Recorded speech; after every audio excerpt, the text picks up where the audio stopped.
Shoot. Give me 1 second. I forgot to grab some. Randisi. It's not easy being Randisi. Actually, didn't forget. Becky just cleaned it up and put it away. Damn it, Becky. Oh, we lost Soju. Where's He's got a knife? He's gonna kill somebody. Uh-oh. Here we go. Okay.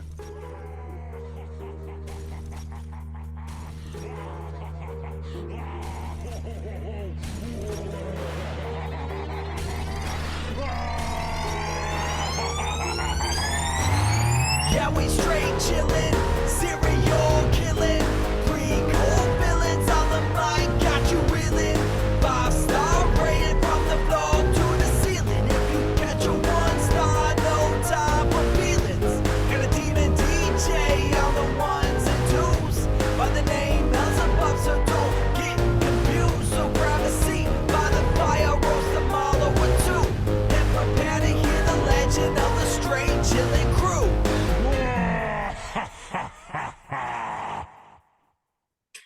What up, nerds, and welcome to another bewitching episode of Straight Chilling, the weekly horror movie review show where you chill and we kill, slice, dice, and chop up yet another horror movie. My name's Bob. I'll be your host for the evening. This is episode 415, recorded Sunday, March 19th, 2023. Tonight, we're talking about the final Patreon pick of the first quarter of the year. This was chosen by your boy, Matt S. The movie is The Witching Season, not hour, from 2015. Before we get into it, let me introduce everyone else on the show. First up, calling in from Washington, D.C., we got your boy, Randeezy. What's up, man?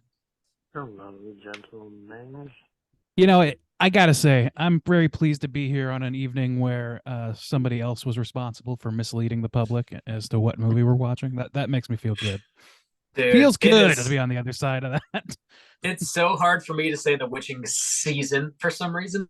It's hour just flies out of my mouth every time. I can't. Witching hour. It's one word. Fucking A. Sorry for confusing everybody last episode. Last but not least, calling in from South Korea, we got your boy Soju. What's up, man? Oh, what up? It's your boy Untimely Stains. I gotta say, I love Matt. Matt, I love you. Okay, Oh, but boy, damn, that sounds like a front load if I've ever heard one. Love you. But this is all near unacceptable for you to make us watch this Halloween film just as spring has hit. Like literally the weather just broke. I've just started hiking. The blooms are popping, and man, I just had a hard. I had a hard time this week. Matt is all about those untimely stains. He loves them. Mm-hmm. These stains are out of season. Okay? Matt is blowing his load early. I tell you what. Hey, it's always Halloween. Always. No, it's not. Pumpkins. Yes, it is. Pumpkins. Love the pumpkins bump. Yeah, man, thanks for picking this week's flick. We do appreciate it. Before we get into the review, let's tackle a little bit of housekeeping real quick. Here's another reminder. Our April poll is currently posted on our Patreon website. If you support us at the $5 level or above, you get the chance to vote on a movie we're talking about this April. The theme for April is weed, because 420 and shit. The 3 movies to vote between are Troll 2, This Is the End, and Scary Movie. Whoa, Bob. Hey, how those numbers looking? Oh, hello. Scary Movie is still winning with roughly 43% of the votes. Troll Deuce is in second place with like 33%. This is the End is in last place. Oh, And well, what are the numbers happy on that one, waza Bob? to us all. Go ahead. I can't do math. 28, something like that. I don't think know. they're all around 43%. So 43, 43. It's 129%, you know? yeah. Get those votes in before the end of March. We'll see what movie we're talking about this April. It's looking like Scary Movie, which is, again, incredibly shocking to me personally. You look shocked, Bob. You can't handle it. Oh Our mo- my like- god. We've had a lot of play on our Scream episodes. I don't know if a scary movie Yeah. choice Yeah, is it's so true. unexpected. Yeah, that's fair. That is fair. In other Patreon news, we dropped a brand new mini cast last Friday. If you support us at the $10 level or above, you get access to a whole back catalog of Patreon exclusive episodes. Your boy Untimely Stains over here was talking about a movie called Baby Ruby last Friday, which sounds like a fun little romp. Yeah, well, I feel like not a lot of people have heard about this, which is weird because when I was doing my review, like a bunch of things were kind of popping up about it. And maybe it was because of Women in Horror Month. I recorded it back in February, but I really want to say that I think that this is like a really solid, gonna be under the radar film. Like when we do our rating, if this doesn't pick up any more steam, I feel like at the end of the year, this is gonna be one of my kind of like hidden gems for the year, because it's got our boy Jon Snow in it, and everyone kind of does a good job acting. I think the directing is done pretty well, but also just like the subject matter of new motherhood and like the stuff that they cover in that and like how well they cover it, I think is not something you see a lot in cinema. So I think it's got like a unique take, and I think it handles it pretty well. And it was just kind of like refreshing to kind of like finally see that. And especially like in a horror film too, it was interesting in how they play off those kind of like real life fears and anxieties and stuff that happen. So yeah, I thought it was pretty solid, so I wanted to do a review on that one, but I still don't think a lot of people have seen it, unfortunately. Well, Be get that up off your ass evangelist. Yeah, Yeah. and watch Baby Ruby. that was me last Street year when I ste- was street talking team about stains You over Won't Be Alone. It took everyone forever to see that shit. Nobody knows. I liked it I'm before it was talking about. cool. Oh, Okay. wow. They're so dumb. I am the cream. The baby cream. Ooh. What? Okay. Bob. So check I out don't Baby want to unpack that. Thank you. Ruby. Leave it packed. Leave it in the box. Don't touch me. Well, yeah, check out Soju's thoughts on Baby Ruby over on Patreon. In other Patreon news, we reopened the You Pick the Flick tier today, actually. And we got a brand new crop of You Pick winners. Congratulations to Whoa. Nicole, Gabriel, Kelvin, Naderade, and your boy Nate S. for Yeah. grabbing a You Pick the Flick. Thank you, everyone. I'm still so surprised that everyone's willing to pay us $100 to watch a movie, but you know, I appreciate it, and I'm excited to swim in those dollars. To swim inside The pool is all of the nearly dollars. filled.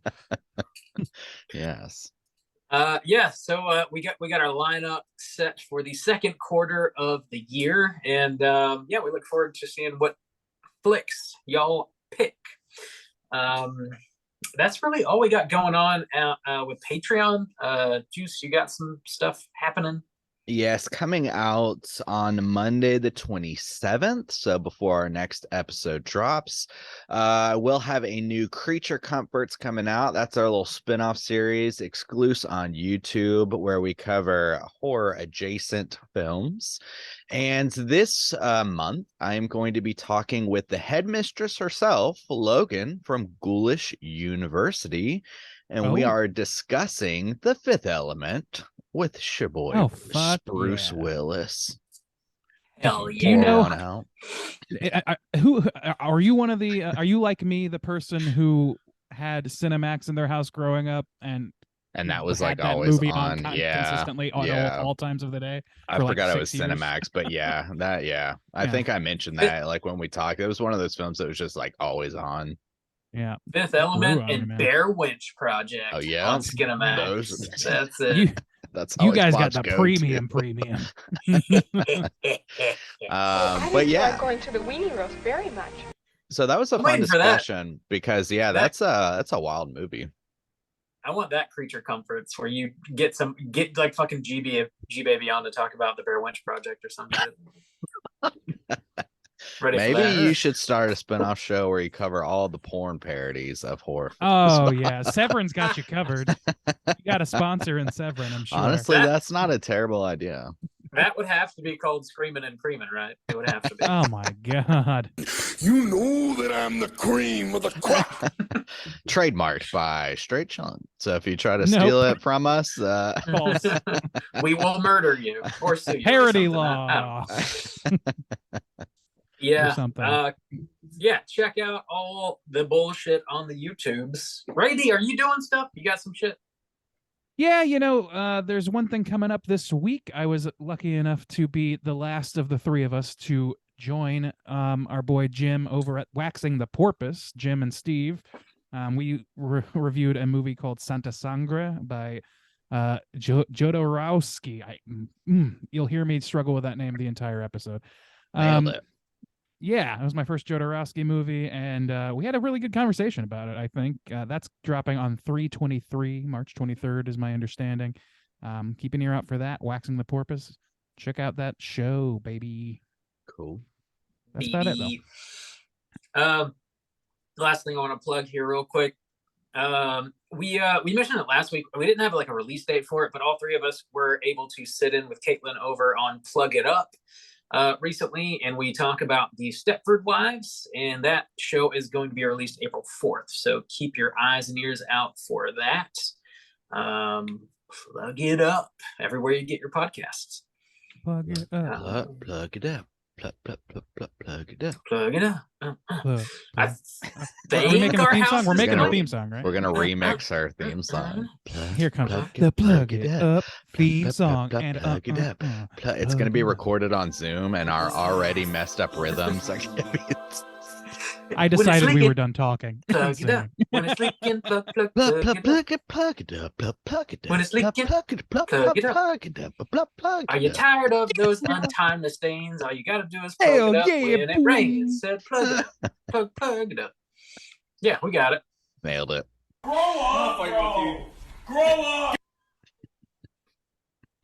That's such a good one. Oh shit. Okay, we are getting into the main event. We're talking about the witching season, and we're kicking it off with the back of the box. What's on the back of the box? Grow up, bro. Grow up. Bob, I noticed that you had this box. What's up with that? Like, cause that's a confusing What's on the box to have. box? It's a confusing box to have. It is. Your box confounds me. What's on that? That's what box? everybody says about it. It's like the lament configuration. Yeah, you open this up and then you get fucked and murdered at the same time. That's what's going on. with That's this. the witching season.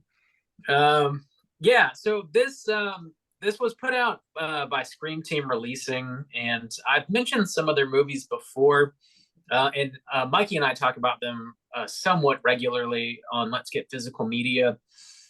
It's a super obviously low budget outfit, and they put out movies like every year. They've got a website. You can go on there and look at their back catalog and order a bunch of shit. There's a lot of their stuff that is streaming on Amazon too, if you want to try some of the stuff out.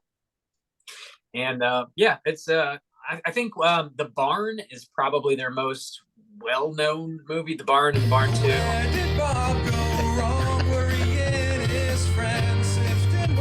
Yeah.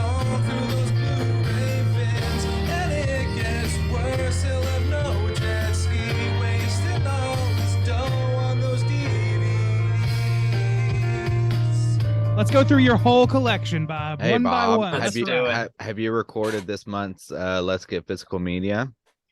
No, we're gonna do it this Friday though. Well, Okay, good. how The many steam valves need how releasing. many movies do you have to talk about? You gotta listen to the show, baby. I'm Nope, not you spilling gotta them give me a beans. sneak peek. You gotta, Oh, you gotta yeah. give me a sneak. Do you think it's higher or lower than 15? How wouldn't you like to know? Higher or lower than 21, Bob? Wouldn't you To like my to moment know? of glory. All right, Can 30 these it blues is. drink, Bob? Are they 21? Jesus Um, Christ. So yeah, I would say Matt, if you haven't seen The Barn, actually, I'd recommend checking The Barn out if you dig The Witching season. But yeah, you can buy their shit pretty easily. I do have the box here. I picked this up on Amazon. You can find it pretty much everywhere. This is also streaming on Amazon Prime, so you can watch all of these on Amazon Prime. So this movie is really, it's set up like a season, like a TV show of like 5 separate episodes. They're really like 5 separate horror shorts that do connect in some sort of vague ways that aren't like super like material. But you can pick them all up on Blu-ray. It's like an anthology. It's like it's an anthology way to with no present an wraparound. anthology. Yeah. So like each It just daisy episode chain has a little like bit. yeah, they have like title credits and like closing credits, and like they're Mhm. very clearly like segmented into episodes in a way. Yeah. So there's 5 on here. They are Killer on the Loose, Princess, Not Alone, They Live Inside Us, and Is That You? And They Live Inside Us is the longest short on here. It's 30 minutes. Most of these are about like between like 8 and 12 minutes. But They Live Inside Us was eventually made into a feature-length film, which is also streaming on Amazon Prime if you want to check that out. And you can buy it And from Tubi. Stream Team, and it's on Tubi apparently. Mhm. So yeah, that's just kind of like some information about what's going on here. This came out in 2015, and it stars a whole bunch of people that I didn't really recognize any of them. Michael Baliff is like the creator of this. He directed the majority of the episodes, and I think he's actually in some of them as well. So he's all over this thing. The plot synopsis brought to you by the back of the box is as follows. The season never ends. The Witching season is a 5-episode spine-tingling anthology of horror and suspense that delivers original tales of terror that capture the spirit of the Halloween season. And this also has like a director's commentary and making of features and outtakes and trailers and all kinds of bonus features and shit on it too. So there you go. The Witching season. Sounds like this is a first time watch for all 3 of us here. But gentlemen, Well, would not you recommend? Oh, okay. Well, all right. Is it a first time watch, and would you recommend people check it out? Randeezy, why don't you kick us off? I had to catch myself because I've forgotten for some reason that I have seen at least the first 2 shorts of this. I think I watched them in Halloween season, maybe last year or the year before. I feel like maybe 2 years ago. And for whatever reason, I didn't finish it. I think I watched it during the day. Probably had to go take care of some shit. So yeah, it was a pretty light. It was like a Sunday afternoon, barely pay attention sort of watch at the time, I think, is my memory of it.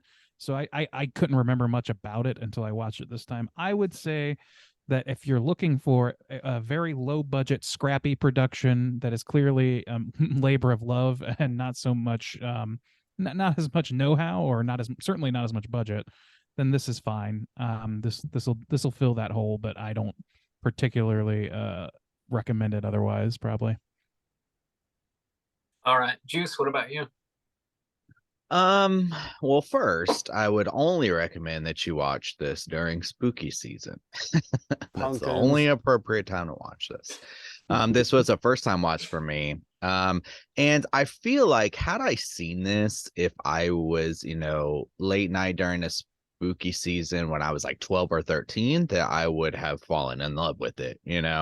It's kind of got this it is low budget, but it's kind of got this element of subversion too to some kind of regular horror tropes that I think would like really entertain or kind of like boggle the mind of a young horror fan. For me, I think it could be, or like for more experienced viewers, I feel like this could be a decent rotation if you kind of like are going through the same old stuff for Halloween and look for something new. I think it's got some good vibes for sure, but it's not like a must watch. I think it's just like a decent rotational piece, especially if it's like it's a low commitment too, because you could just pop through a couple shorts that are only like 10 minutes and and that would also give you similar vibe and be enough. So yeah, a decent watch for spooky season.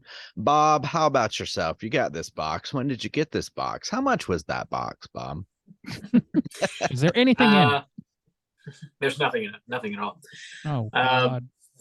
I watched the first episode of this couple like years ago. I think Matt had mentioned it to me a while ago, and I checked it out. I just never circled back to like finish it up. So this is essentially a first time watch for me. And yeah, I would generally recommend it around the Halloween season. This is definitely like really easy breezy, low stakes kind of viewing, and you can find it on Amazon pretty easily. This is almost like for some reason when I was watching it, I was like, this is the perfect kind of thing to have on like while you're handing out candy to trick or treaters as they're coming up. It's like you don't like if you step away for a second, you're not gonna chances are miss like a major plot point or anything. And it's like definitely of the season. You got the Halloween vibes, and it's just kind of like I don't know, nice and easy to watch is what it made me think of. I don't know that it's necessarily like my favorite anthology by any means. There's a lot worse out there, but like, yeah, I think it's pretty decent. I'd give it a general recommendation, I think. So yeah. A light recommend from us, I suppose. Yeah, pretty light. Light to Across the medium. board. Yeah. So if you have not seen The Witching Season, we're going to spoil the shit out of it. And here comes your warning.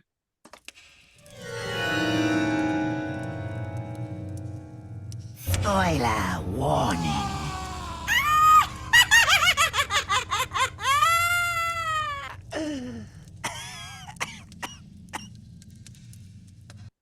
Bob, you got the plot synopsis? What are we doing with this anthology plot synopsis? Yeah, I'll like synopsize each one as we go because I figure we'll go through them like one at a time. So I'll just Okay. drop the synopsis for each That's one as a we good go. plan. All right. So the first one's up. Yeah, first one is called Killer on the Loose, and it's definitely it's like a slasher short. And here goes the synopsis. So we open up with a girl being chased through the woods by a masked killer. She hides in a house on Halloween night. It appears to have been she appears to have been bound by the killer. We see like her wrists have been like damaged by something. The killer enters the house, walks up the stairs, and he finds the girl dead in her bed. We then see pictures of him and the girl together, revealing that they were indeed a couple. The girl jumps out and kills the masked dude, and then unveiling that she is indeed the killer, not the dude in the mask. And then we see a bit of a news story that reveals she was an escaped mental patient, and they were putting out an APB, saying like beware. And turns out the dude in the mask was just coming over to hang out with his girlfriend on Halloween. Bummer. Yeah. Pretty. So yeah, This is like. Okay. Oh, so this is like this sort of sets the bar, I think, for the rest of the movie. I think that, or like if you view it as a movie, because like they were like on their website, on their YouTube, and on these other situations, they refer to them as a season of shorts. So I really don't think that there was necessarily intended to be viewed all at once. You know what I mean? Well, and each one opens and closes with the like the credits and the opening scene, the same music, the same shots, so it doesn't which is great. Yeah, I will say the really opening nice. The opening is like got really really great spooky vibes, and the music is so on point. They say who did the music. I meant to look it up. Did anybody Killer take a Dave, note? I want to say Slasher Dave. Slasher Dave. Yeah. That's like one of the strongest aspects of this whole anthology, this whole group of shorts, like that, the Halloweeniness, and within a lot of these films as well. Like they do the work of putting Halloween iconography in, I think, all of them. And it's kind of hard to squeeze them into a few of them. So I give them good credit for that, because it is very timely of the season. The stories don't necessarily connect directly to Halloween, but some of them do, and for the most part they're all just kind of like in that spooky zone.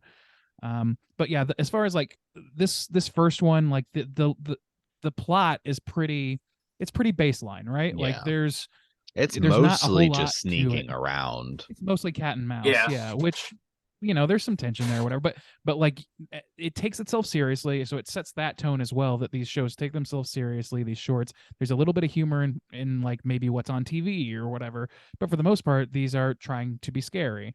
And I don't know that they necessarily hit that mark for me. And the stories are pretty thin, but they also have this like scrappiness to them. Like, and Mhm. sorry to crib off of nomenclature of Red Letter Media, but they've got this let's put on a show sort of like community group. Like it's like if the Slack channel all agreed to make a bunch of shorts together, except there was a few like enough know-how to really actually get one done. I think there's just enough knowledge to be dangerous going on in here, and that's kind of like what you can expect from most of these is that Yeah. level of capability. I listened to some of the director's commentaries on a few of these, and Michael Bailiff, is that right? Yeah, I think so. Yeah. Michael Yeah, Bailiff, that sounds right. the creator of the series and the director of a couple of these, he said something along the lines of like that he was still like pretty fresh to even writing at this point, and I think that shows through Yeah, most of these. it does. Yeah. Um, It does. It feels like, like you said, it starts and it's very tropey throughout, and really and this kind of is mostly consistent, I feel like, with a lot of this, where a lot of it comes down to kind of this punch line or this like kind of thing, which to be fair is, like I said, decent enough. Because this first one really sets that tone where I was like, okay, we're going to his house, she's sneaking around, she's going around, and then that happened, and it really did kind of give me this like nostalgia vibes of like, man, if I was young and watching this, I that would really get me. I would really Mhm. find that like so great, hadn't and thought not be about so that. caught up on the acting and stuff like that, because I wouldn't be as experienced and fucking jaded as I am, and so I think that would be a great experience for a young person getting into horror to kind of subvert those basic kind of tropes. I think it works pretty well for what it's trying to do. Because like when it started, it felt like just a super cheap slasher, and I was pretty underwhelmed. I was like, he's just gonna like kill the girl, and then that's it. Like that. Yeah. How many times have we seen that? It's not. He's got a hockey mask on. It's not super interesting. And like, yeah, they definitely don't have any budget to work with here, so like they're leaning on the writing in this first short, and it is a nice little subversion. It's I was like, oh, okay, well they got their thinking hat on. They're trying some stuff out. It's Mhm. commendable. I think it's definitely something about like all of these Scream Team releasing movies that I've seen. They all feel like it's just purely a labor of love, and like they don't have a lot of money to throw around, and like it's commendable in that way to me, that like these people are just fucking making these things through like sheer will, basically. They're just making them They're happen, trying, and Yeah. I respect that, and I think this is a nice way to open up this anthology or this series. I think it's a pretty cool way to do it. I mean, I Yeah. fully and totally agree. I'm sorry, Bob. Go ahead. No, I was saying, I think it's overall successful in what it is and what it's trying to do. I think this first short is generally overall successful. I'm thinking that like this whole thing, like I don't know that I totally agree with I know they were trying to do a rug pull with this one and with a few of them, and I think this one is probably one of the less successful ones for me. Okay. To me, it was like pretty clear by the lack of context we were given right at the beginning that that's where this was headed. Like, if you're gonna have an end to this, it can't just be like guy catches her, or she gets away. There's got to be something to it. I kind of wish that it was something a little less. Like, to me, it was pretty. That's like the obvious thing to do. Is my feeling towards what happens in the end. I will say some of the later shorts are just straight ahead. That's like, fair. You think something's gonna happen, and they just happen, and then that's No, it. there are a couple of those for sure. Yeah. Absolutely true. And I'm glad it wasn't that. I agree with that, and I'm glad they did try that. To me, it didn't really like land as intended, because I just kind of saw the writing on the wall from the beginning, and I think that's true of most of the rug pulls in this, which is fine, because again, like this, I'm so ready to forgive so many of things that I would not forgive in just about any professional production. Yeah. You know what I mean? Like this, to me, it's like gauging Jack O versus like fucking John Carpenter. It's not fair to do that. Yeah, they're not the same thing. They're labors of love, and like I would say that in comparing it to another low budget production that's clearly like filmed in people's backyards and shit, like Jack O is one of those, and Halloweenish or whatever. Both labors of love. One is clearly more successful at being the frightful, scary situation that it's trying to be, and that's this one. Mhm. Jacko was not scary. It was kind of like it was laughable to me in a lot of ways. It is, yeah. And it's easy to poke fun at, and this one is to a certain extent, but not to that extent. And for them to get that far along is very commendable. So yeah, I will forgive. I'm not going to be as harsh on that, but I have to note that these mostly hit with a thud for me, with the exception of the feeling like an affinity for the filmmakers. You know what I mean? Mm-hmm. Yeah, well, Yeah. I think it's an interesting thing to look at pieces like this after reviewing so many horror films because, like I particularly, and we all do, but I kind of have this like checklist I go down where I'm like, okay, how was the acting? How was the budget utilized? How was, how did they achieve their goal? How was the music? How was the score? And stuff like that. And like even looking at these, I feel like some conscious decisions were made to say, I am limited. I'm beginning to write. I'm a horror fan. I want to do these things. I have this limited budget. And in that, I feel like some good choices were made to split these up into a bunch of little segments that kind of like sometimes hit with a rug pull or something to kind of utilize that experience. I think it's smart because they hit on some good things like the vibes, like we said, the opening with the music and stuff. Bam, yeah, you're able to get that, and you're able to do it on a super low budget, and they're static shots, and they're just like cool. Sometimes you see the fucking fog rolling through, but it achieves what it needs to achieve. And so even on these super like small things, limited budget, very limited know-how, you can still hit positive marks on some of the things that I'm regularly checking for on bigger budget, regular like directed things. So I think it's good to like have these kind of things challenge the idea of like, no, it doesn't have to be, all the bells and whistles. You can do things scrappy and still like have some positive vibes around it, or like really nail some of the things you're going for. And I think like this is a good example of that in some way. Totally. I definitely agree Yeah. with that. I don't know what They've there got- is to say. Sorry, Bob, go ahead. I said they've got the classic Night of the Living Dead on the television. Oh yeah, because every time. you don't have to pay for the If you're rights. Right. If you're making a low budget horror movie, Yeah. Here's the Scream rules of low budget horror. Yeah. If you're in a Yeah. scene that features "We're Coming to Get You, Barbara" playing on the TV, you are fucked. You, sir, Yeah. are a fucked Yeah. person. You need to get the Don't- hell out of there. Don't watch Night of the Living Dead on Halloween. do because it. you're gonna get reamed Yeah, will- by a I- plastic knife. by the lack of trademark. I will say that there's a music video that this really reminded me of, and I looked it up, and it came out 12 years ago, and I can't help but feel like this was inspired. I could be wrong about that, What was it?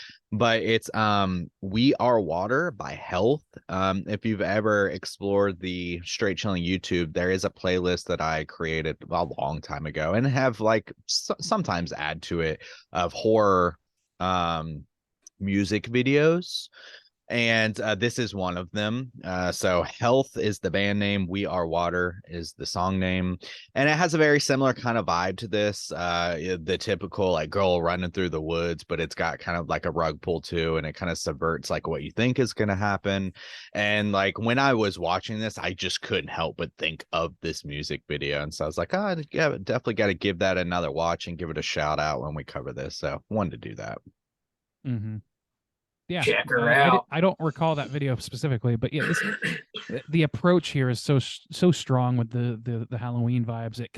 It sets us up with a very, very soft entry in terms of like, I immediately wanted this movie to blow my mind and be fucking incredible. So like I just immediately was endeared to it, is I guess what I'm getting at. Like I wanted the best for this movie. Randy's little description there, it's like it was a soft entry and I wanted it to blow my mind. I was endeared by I it. am the queen. I'm endeared to your soft so entry. sexual. Blow my mind. Anything else you guys have to mention about this first short before we roll on? I don't think so. There's not much here. I would say that there's the one I made some notes on these in general, but there were some things that, like in the cat and mouse segment, that I was like, that's a little bit of a stretch to think that like he can't see her hiding there or whatever. Yeah, behind the but those are like TV. smaller things. Yeah, I'm like any angle except dead on, you're right there. Like, hey guy. I thought the twist was kind of expected, and then I did like the. Like I me liked though hiding that behind they Rob's used. Blues. I did like that they guy. used Night of the Living Dead as soundtrack. They used the set like as a diegetic way of putting music in there. yeah. I really thought that was a smart and thrifty way to do things. And then I just thought the exposition coming from the news and the guy with the worst fake mustache since Sleepaway Camp. Yeah, That was a little Oof. unnecessary, maybe. that was good. You gotta have a Okay. mustache to tell the news. You have That's to. the law. You have to see the glue around the edges of it too. You gotta be able to see it reflecting the light. All right, let's go ahead and jump into the second segment. So this one is called Princess, and here is the plot synopsis. We see a mom and her daughter move into a new house. They find a box of stuffed animals in the basement. The little girl finds a bunny and asks to sleep with it for the night. The next day, the mom calls the previous owners and offers to ship the toys to them. They adamantly say, do not do that. They don't want the toys. That night, the bunny grabs a knife, turns out it's alive, and tries to kill the mom, but the girl wraps him up in a blanket and bashes him real good. She then cuts the bunny's head off. Start bashing. She cuts the bunny's head off, and then the next night, we see a giant stuffed panda slowly stand up next to the little girl's bedside, and then we roll them credits. What do we think about this one? Yeah, so now they're establishing like we're gonna do these kind of tropes. So we had the slasher, now we got the possessed toy, Yeah. and again, there's some elements that they're able to capture well. The doll, looks creepy and old and It's a good retro. design. Yeah, it's a Yeah. good design. But also too, I feel like there was something here that we didn't really get in the first one because I feel like of the perspective. But there's like the scene where the doll's just like watching TV Dude, and they yeah, do the this YouTube goofy tutorial ass segment. infomercial or whatever. It was Chef Tony's Miracle Shiv. Every every male actor in this movie basically is the same the guy, James same, like- Morris, who's also a director of I think 3 of 5 shorts. Yeah. I could be wrong. I may have It backwards. kind of It's made me Michael and his think of the Chris LaMartinez what is it? yeah. Halloween deal. Damn it. I'm WNUF? not going to attempt to tell you. Yeah, Halloween. I'm UF. going to dodge that bullet for the first time. The out there Halloween mega Well, special tape. any of them, just like with the commercials. But this one was definitely more tongue in cheek, where it's like, here I am, I'm cutting up this rotisserie chicken. And I feel like they leaned into a little bit more of the ridiculous aspect No, of it. chicken. Yeah. Yeah. It's hard to fucking cut up a rotisserie chicken anyways. It's like cutting up a rotisserie chicken and then having your co-host, just because you need something to argue over, cut up a pepper. The chicken's made. What the fuck are you cutting peppers for? I don't understand what this is. But I really thought it was like at that moment, that was before anything truly menacing had happened, and I was like, is this going to be like Chucky, except instead of killing people, he just watches YouTube tutorials all day long? That's all he wants. Because that's great. I love that. Yeah. But it's a very tired premise, unfortunately. It is a very achievable thing to do on a low budget, though, to have just a doll and like rig it up so that it looks like it's moving. They don't even necessarily do a whole ton of that, which works to its benefit. They don't show a lot of movement for fear, I guess, of for lack of funding, certainly, but probably Maybe for they fear could, of having it look Trilogy of Terror-esque, which, it still would've looked been like cool, but not or even rough worse than that. necessarily, but you could see that at one point, I think, when it throws the knife up on the bed and then somebody's clearly just using their hand to lift it up. Yeah, onto yeah. the bed. It's kind of tough to kayfabe that away. Yeah. This there is the was- weak link to me. This particular one. I personally agree with that. This is my least favorite of the I five. think I think me too. There was like one way they showed movements that was like I got a bit of a kick out of, like, the mom tries to wash the bunny, she throws them in the washing machine, goes outside and comes back in, and the bunny has like crawled out of the machine, and we see like a trail of suds leading to it, like sitting on the couch or wherever it is. Yeah. And I liked that. It's like a really creepy moment because you're like, nobody's home. How the fuck did that happen? And we don't have to like see this doll crawling on the ground, which was a bad. Yeah, yeah. So I think that was a nice like workaround in that moment, anyways. The thing, well, I don't know. This will be toward my bottom. I'm not 100% sure it's my least favorite, but it's weird though because it is the only one that kind of has, or it definitely has the strongest like goofiness factor, or playing into like kind of the ridiculous like silliness aspect, which I think in concept works well for these kind of shorts, you know. The other one did have some okay tension, but I'm not like, when you're on a limited budget, it's going to be really difficult to actually scare me or present some, you know, very fresh new ideas. So I would think more of them would lean into that kind of goofiness, make you kind of chuckle, giggle, make it more endearing in that way. But this is really the only one that kind of does. And so I kind of want to give it some extra props just for that. Make me laugh. It didn't hit me that way, I guess. Yeah. I don't know. Wasn't particularly funny to me either, but it felt lighthearted, more lighthearted than the others. Yeah. I guess. I wasn't like busting a guy. I just like recognized that, like, oh, it's sitting there and watching a TV. I was like, oh, okay, you know, that's kind of Chef funny. Tony's Miracle Chef was intended to be funny for sure. That's and then yeah, that part. I mean, that started as a wave of those on TV jokes. Like, yeah, but that's also where we see our first connection, because in that television short thing, they have the mask from the first one, and so that's where you kind of so that's where you start to see like some connections, which then carries over into the third short as well. Now, a cinematic universe this is not, but it is certainly it certainly drops its homages to itself, to its other entries, which, you know, that's fun. I like that. But yeah, I don't like, other than the TV bit, I think this tried to take itself seriously, like all of them. I think for the most part took themselves seriously with some levity thrown in, and tried to be scary. And I don't think this one hit scary. To me, it was pretty hokey. You have to come at it from a pretty unique angle to surprise me with a possessed doll story. And this, I think, does like kind of the most basic version of it, which is unfortunate. Yeah. I don't know. It's called Princess. I don't know what, like, the thing calls itself Princess, I guess. Like, it's even how it works is a little unclear, which is not necessarily a ding, but in absence of scares, I wouldn't mind some interesting lore, you know. But yeah, whatever. Yeah, these shorts are breezing by, like, 8 minutes, 10 minutes. Yeah. But well, they're super quick. The problem with this one too, so the first one had the benefit of you're chasing, and so nobody has to speak. So this is where we get like the mom talking. She is not doing a good job. It's not the best time. That's another thing though, is that like I don't know about her specifically, but like a lot of this is like, again, going back to that feeling of it being like a community effort, or like an effort, a labor of love, if you will. A lot of these actors in here are actors, but a lot of them are also like friends and family and stuff, like filling in spots. I'm not saying that that's what that one was doing, but I'm saying that like this production, you know, it wasn't getting, you know, a ton of actors. Somebody got paid in weed. Yeah, or you got pizza and beer on the day, and you made a short in 6 hours, and then you want to be famous, don't you?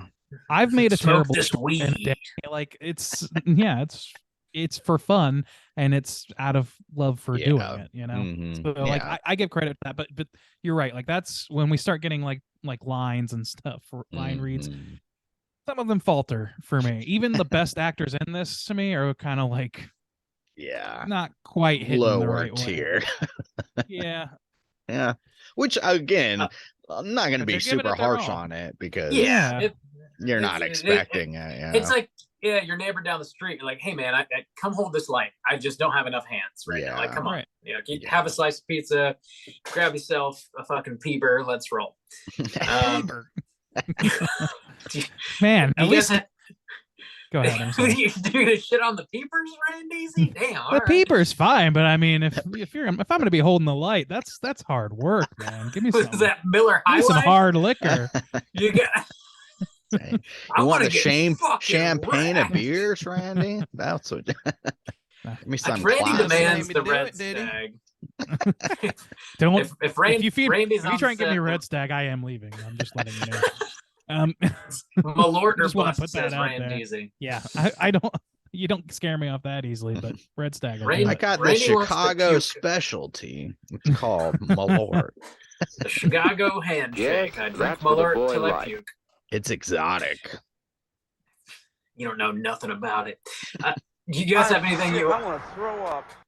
anything else you want to mention about Princess before we move on? Nah, No, move just- on. All right. Next up, we're rolling into a short called Not Alone. Mhm. And this is sort of like the alien bit here. So here goes the Mhm. synopsis on this one. Late night radio show Talking Head says there's been several alien sightings.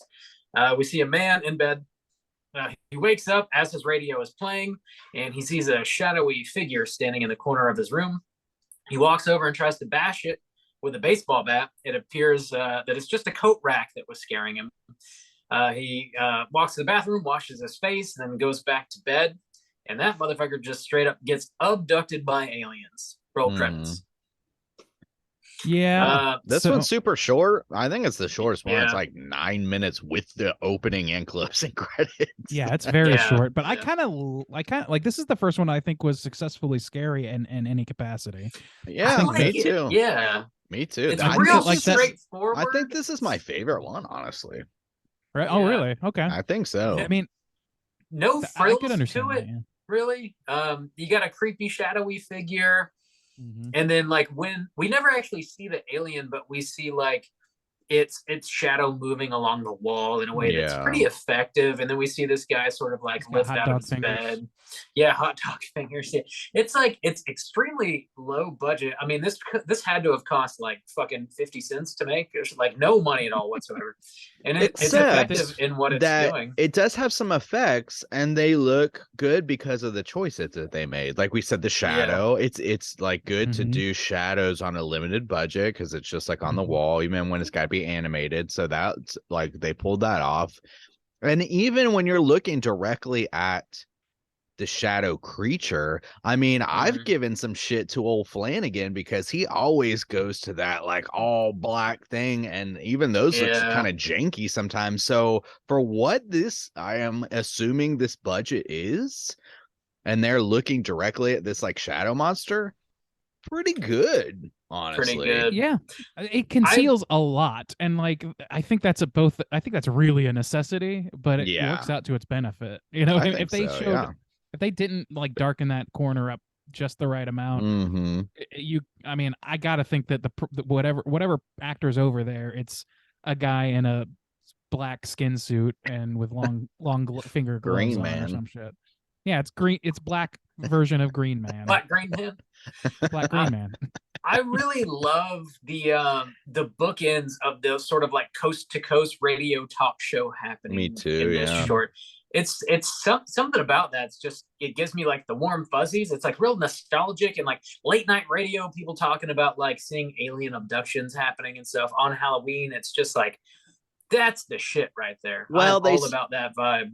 They specifically mention one, it's AM radio, which I feel like it's kind of, a dying out thing with, with It's been dying for like 30 years. Yeah. well, I know, but even the idea of like playing the radio in your car or something, or turning a radio on at all is, not super common these days. So that, the kind of the warm glow of the tube radio. I mean, it's not tube, but you know what I'm saying, the AM. Warm. But also too the kind of slow creep into suburbia, because that's kind of the aspect Mhm. of this short too, for the most part, or this, the whole film thing, whatever you want to call it. it's kind of got this like suburbia aspect. Obviously, you know, we're going into like Halloween aspects, but I don't know, something about this one kind of like creeping up on this dude's regular suburban house, like kind of coming into his window with that radio playing. It worked really well. They capture a lot of good vibes with just like some basic things. Yeah. Yeah, I agree. One thing that I did pinpoint that I don't know. I gotta think. Part of me feels like it was intentional, and part of me doesn't. But when our guy sort of like when he has suddenly a speaking line, and I think he's like waking up, maybe like the audio seems to be like rainy or something all of a sudden. Maybe it was even just. Did you guys not notice that? Maybe it was just my players, my It didn't streaming stick not out to me, working well, no. but I don't remember. it was that, like it no. sounded like tin can recording all of a sudden, and I don't know why. Like the music didn't really feel that way. The music, like the score, seemed fine, but I don't remember what exactly he said. But it was like, "Oh God, what time is it?" or some shit like that, and it sounded like, like it was kind of fucked up. Oh, I thought maybe like part of me is like maybe it's an intentional thing because now he is like on the mothership and they're just made a facsimile of his room, but I don't think that's what happened in the end of the I don't think short. So yeah, I was very maybe it could have just been a glitch in the stream, but in absence of that, I don't know what was going on. Every time I wake up in the middle of the night to go piss, I'm like, oh God. Maybe you gotta ask Alice. What time is it? Oh God. Oh God. I'm living in a nightmare. Yeah, this one's super straightforward. There's not really much else to dissect in it. There's not much going on, but it's effective. I like it. And maybe this added, I mean, I think the short was done well because all the reasons we mentioned, but also this one I think wasn't particularly Halloween-y, and actually it kind of felt appropriate for the time I'm living in right now, which is like, you know, creeping up on suburbia and sci-fi. I particularly kind of lean more towards sci-fi stuff in the early part of the year because, you know, it just there's no other vibes going on, and it just seems like a good time to kind of cover sci-fi and stuff. And so I don't know this, and it almost kind of gets me a little excited for like the summertime or whatever. It had like warmer vibes to me, or not Halloween vibes. Sharknado gave me a boner. So yeah, summer vibes, baby. That helped out for me. Hell yeah. Yeah. I mean they opened this one on like a somewhat decked out Halloween lawn, but I think that's really the end of it. Like is they it was just like the pan in as the radio is starting to play over it and stuff. They mentioned that in the audio whatever commentary. And also this was the same room that the dead girl was found in the first short. So like this feels like a neighborhood came together to make a movie. That's what it really feels like to me. Just like a dude who has a house. Yeah. We got this house. Yeah. My mom has this house. My mom, yeah. If you're a filmmaker, that's probably more appropriate. Yeah.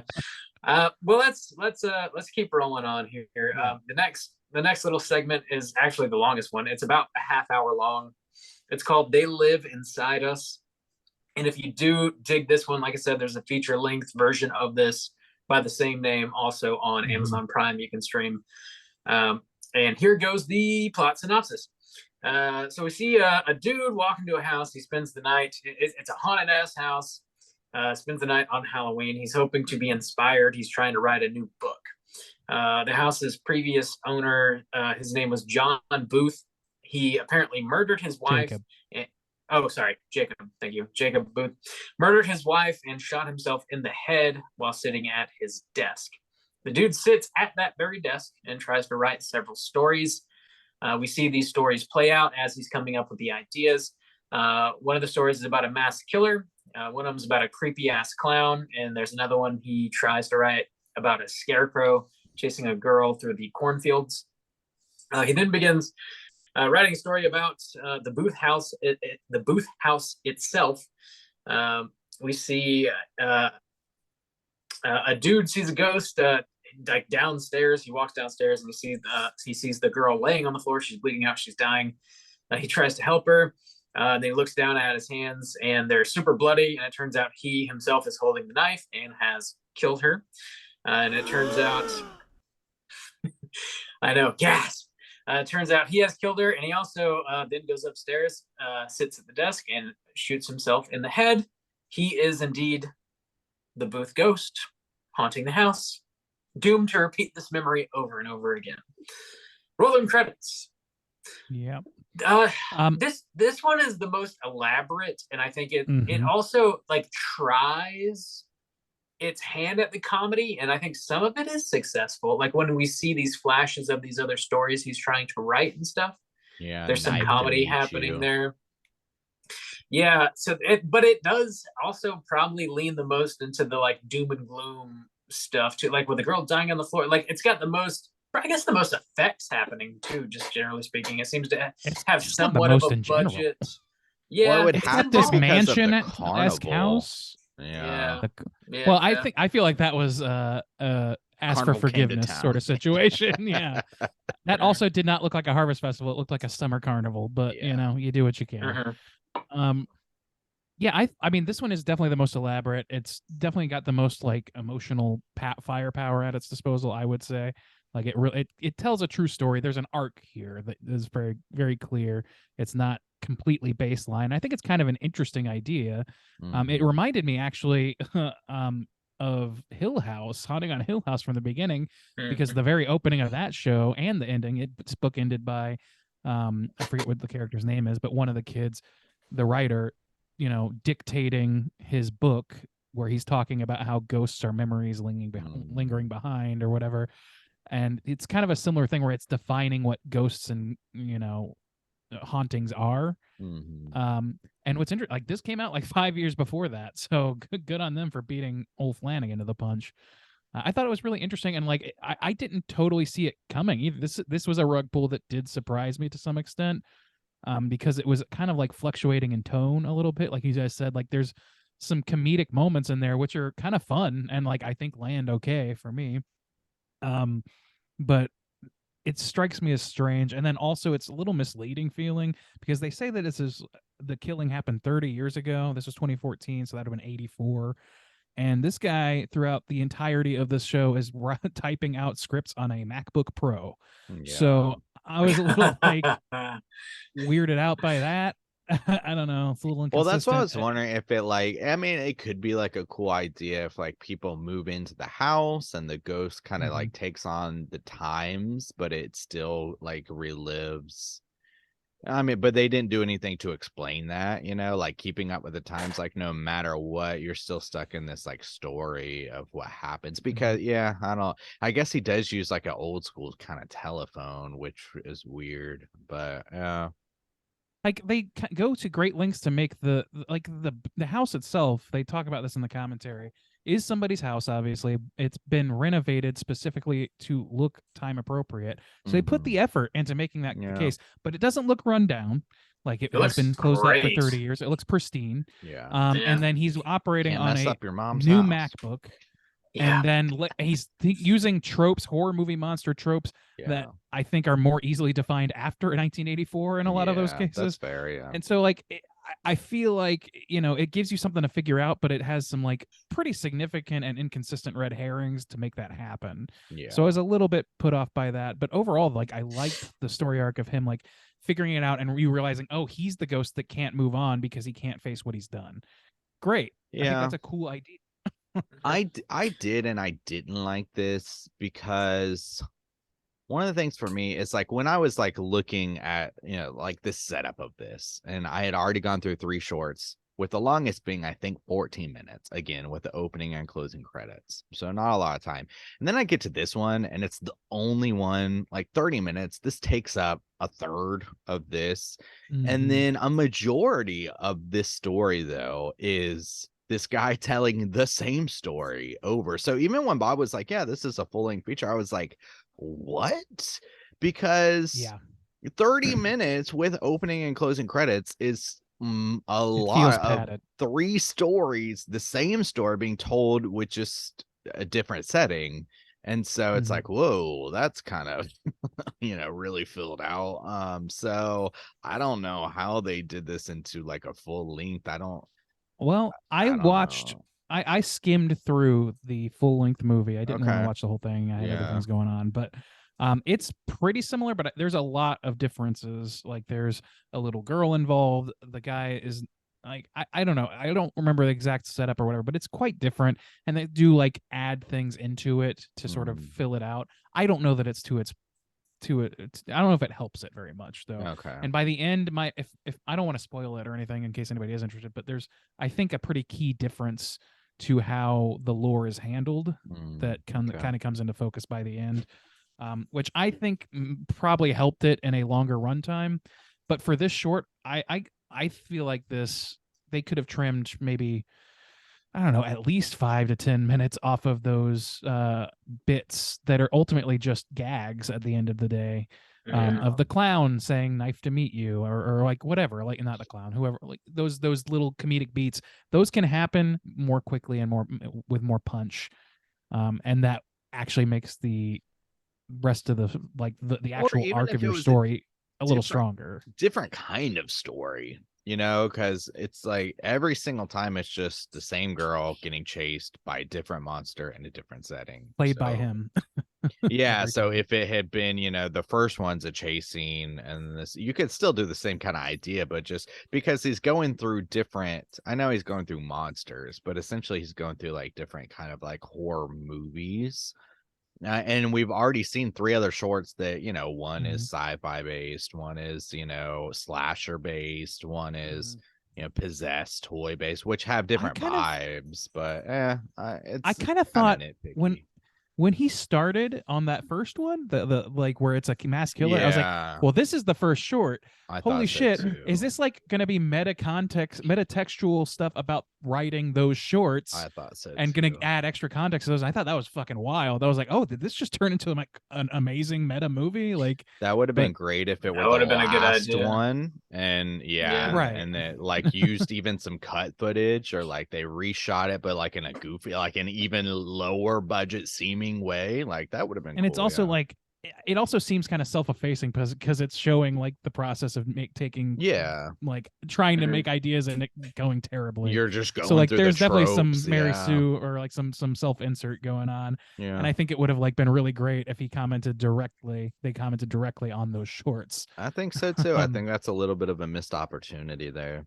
Yeah, it would have made them feel like they actually had a point to them. Like they were entertaining in and of themselves, but ultimately it doesn't make a whole lot of sense if we're looking at a ghost who's being forced to relive this traumatic experience because according to what they tell you, he refuses to face it. It's like, why would we see him like writing these like comedic ass like little short? It doesn't quite fit into the overall story. To write comedy, and that's what makes it funny. Yeah, well, just lands as comedy. So yeah, I just same net effect though. Yeah, it doesn't quite make sense in context with the overall story when you find out what it's actually about.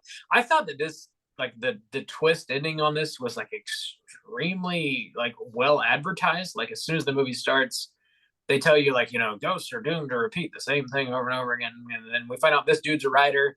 And he's sitting in a creepy haunted house where a writer killed himself and his wife. And it's like, oh, he's the guy. He is the guy. It's just he's doing this thing. I didn't peg that one this time. That's so interesting that I had kind of like the opposite experience on both of those rug pulls that the other one we mentioned. It does. I love the atmosphere and like the setting. The house is incredible. Like the blood and the guts with like the girl like popping in and out, like laying in the stairwell, and she kind of like reaches around him with her hands, and like it's got some actual like spooky stuff happening in this, and I think it's generally effective, but maybe a little bit too it was a little too obvious for me, I guess. And overall a little too long, I think. She's long effective like when she is she's leaning over him at the very end, and he's reaching into the desk for the gun. I like how I thought that those moments were effective, but I agree it's too long. If this were, I feel like this could be trimmed down to half, and then it definitely would have been like probably the best short at that point.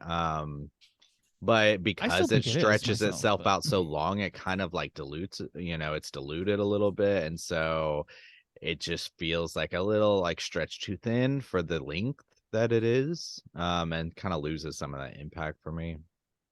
I also think that like this actor, like I still think, to my mind, this is the best one of the bunch, even with the flaws that we're pointing out or the missed opportunities and so on. But there were some interesting things going on. I think that this James Morris, actor / director, I think this is his best performance, certainly, like from the beginning of this one. Like, and I know that a lot of his characters before this were like pretty comedic. Like he did the Svengoolie aping and all those like the he cut the chicken in half and all that shit. And he wasn't given a whole lot else, but like I was like reasonably pleased with his performance. Yeah. It wasn't always great, but I feel like it was mostly pretty good and probably the standout in the movie for me. I don't know. I think I wrote this note, and you guys you can trim this out if you want, but it made me laugh that I wrote, just realized this is definitely the Ben Shapiro origin story. Look, he looks like him. He's a terrible screenwriter, and he isn't satisfying his romantic partner. 3 for 3. All right. I had to add that because it made me laugh so much. But yeah, and I don't know. Like, I think that the woman who plays his wife does a good job. I think that maybe it is pretty telegraphed, and I think a shorter runtime would help that, and maybe a little bit more oblique language at the beginning. But for the most part, I liked that there was a true arc to this that felt like it came from a real place of emotional draw instead of just like wrote, oh shit, there's something in the corner or whatever, like that stuff's fine, but this actually brought a little bit of pathos to it. The rest of the shorts to me feel like sequences of moments, and this one kind of feels like an arc and then a release, a full story. I feel you. Let's go ahead and get into this last one here. The final segment is called Is That You? And the synopsis is as follows. On Halloween, we find a young girl watching TV while she's waiting for her friends to come by and hang out. She sees a creepy woman in black standing across the street staring at her. She then hears her mom downstairs open the door for trick-or-treaters, and it sounds like her mom gets knocked out or falls on the floor. The woman in black comes up the stairs, and the girl sees her, is terrified, and locks her bedroom door. The woman in black enters, the lights cut out, and the little girl gets dragged into the hallway, into the darkness by the woman in black. So it's another like very straightforward short. There's not like a ton happening here, but it does open up with this little like song here, children's child's run. It says on All Hallows Eve, she comes with the wind. As darkness descends, she'll find a way in. Those who have seen her, they go to the black. For once you have seen her, you never come back. So I like that. I thought it was a nice way to start this thing off. Bit of folklore, even though it's pretty straightforward. You definitely feel the low budget on this one. But I think for when you do see the woman in black, for the most part, it's generally effective. I think it was honestly. I think that the witch, the woman, or the creature, whatever, is pretty fucking great looking in the confines of this movie. I think it's the best looking thing in the movie, probably on its own. Its only major competition being the alien in the corner. I think those two are like the standout effects in the whole thing for me, for sure.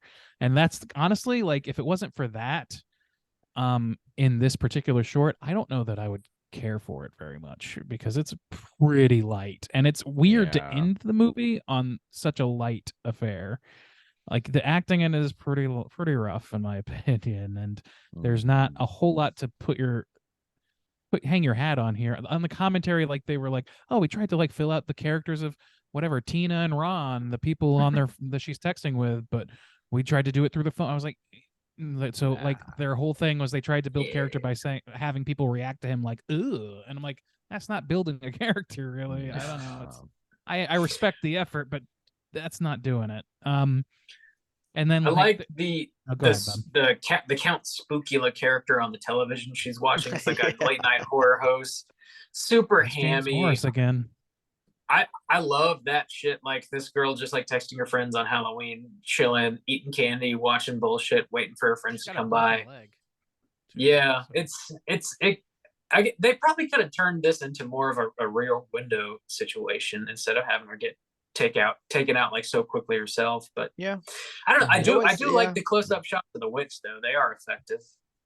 Yeah, if she had this could have been. I feel like there's not really any kind of real narrative here. They set it up at the Yeah. beginning with the shore, but I think you're right, and honestly probably could have helped a little bit with the effects and stuff, which I do think look good.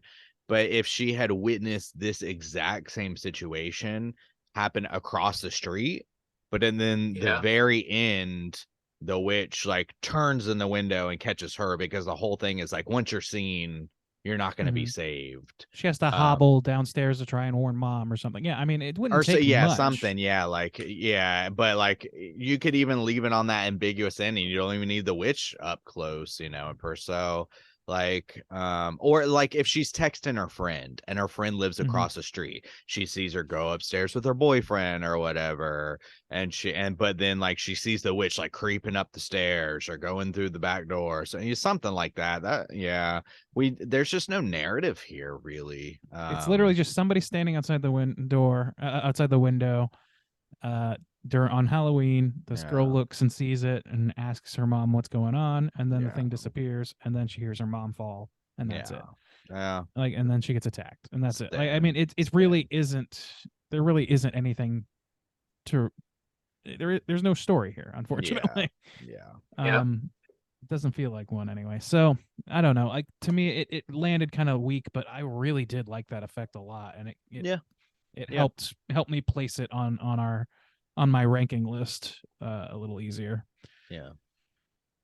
One thing I did want to bring up though also is that in the movie version of They Live Inside Us, that's Dr. Spookula or whatever, he's in there. I actually feel like they kind of combined a lot of elements from the other shorts into that movie too. Not necessarily in direct ways, but like similar similar scares or like similar like concepts are like interwoven into it a little bit, which is kind of neat to see after watching this. Yeah. But I'd have to watch the whole thing to really be clear on how much of that is really in there. You know what I mean? I only skipped around, like I said. So. All right. Yeah, there's not a whole lot to like pull apart on this one because it's so simple. But let's go ahead and rate the entirety of this.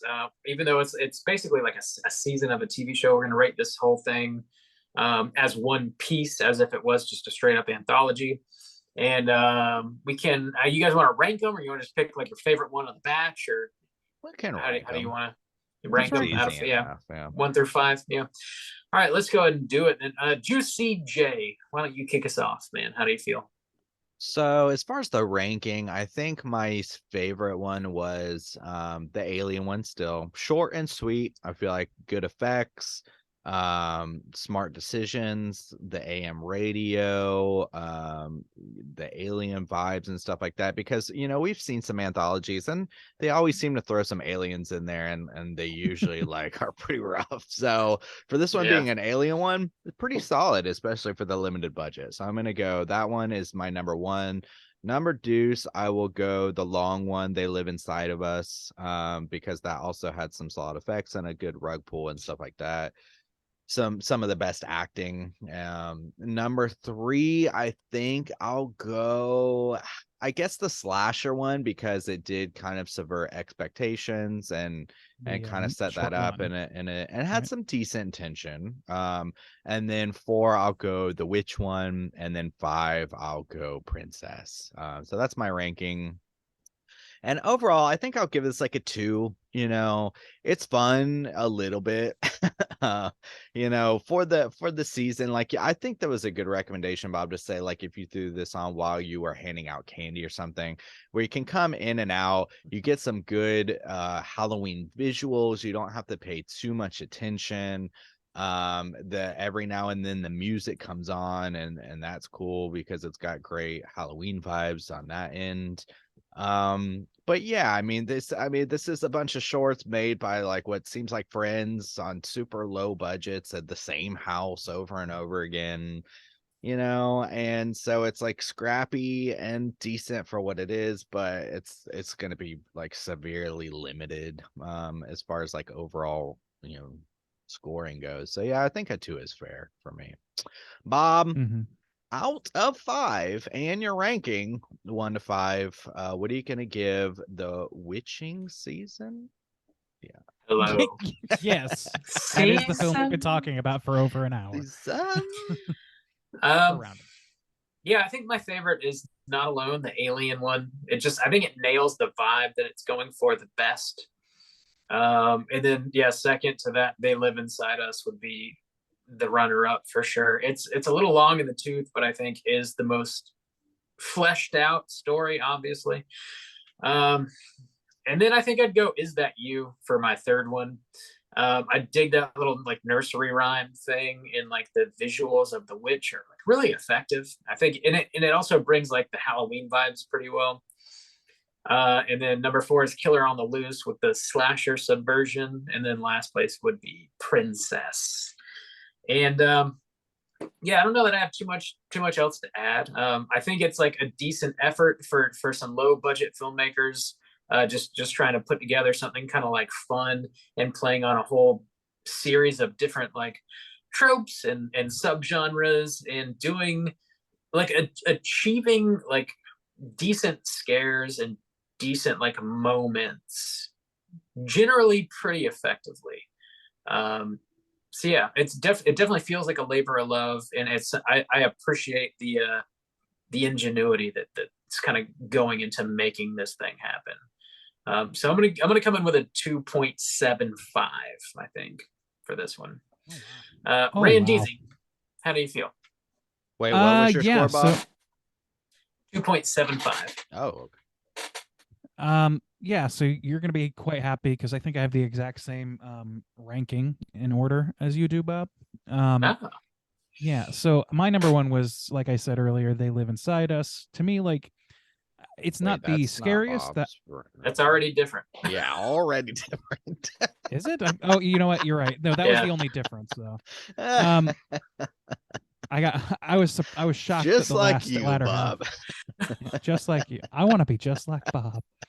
No, I think that my number. Okay, so I got that wrong. But They Live Inside Us was my number 1, and to me, it's like the thing that makes one of the things that makes this sort of like production that's low budget, that's clearly labor of love, like I've been talking about, so endearing to me and charming, is the level of ambition, and that is by far the most ambitious one. They really threw all their chips down on that one, and I think they came out with a pretty half decent product for considering the limitations that they have.